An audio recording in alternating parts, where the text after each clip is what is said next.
We have given algebraic fraction and we have to reduce this fraction to the lowest terms. Because we have fractions, so we know that we can reduce fraction only when we have multiplication.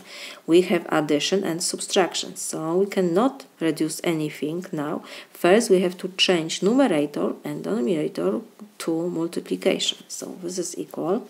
We need to find the common factor for this two expression. First, we look for the number. We have 5 and 5. So the greatest common factor for 5 and 5 is 5. And what will be in parentheses? I cannot put before parentheses x because the second expression doesn't have any x.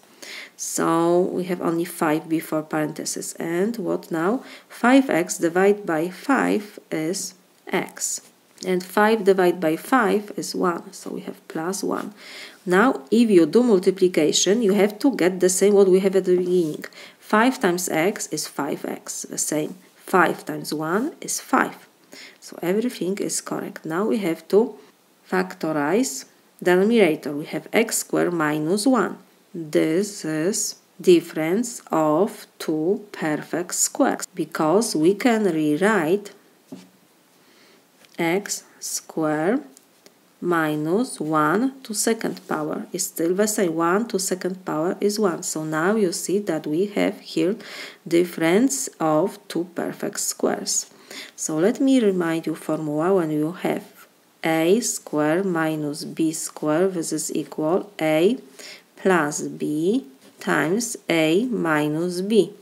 In our example, a is equal x and b is equal 1. So this is equal. We have to copy numerator 5 times x plus 1, and in denominator we will have first expression is a plus b, so will be x plus 1.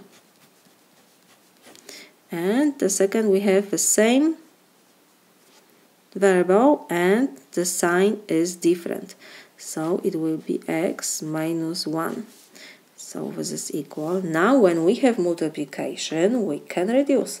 We see that in parentheses we have x plus 1 and x plus 1. So this whole expression and this whole expression we can reduce.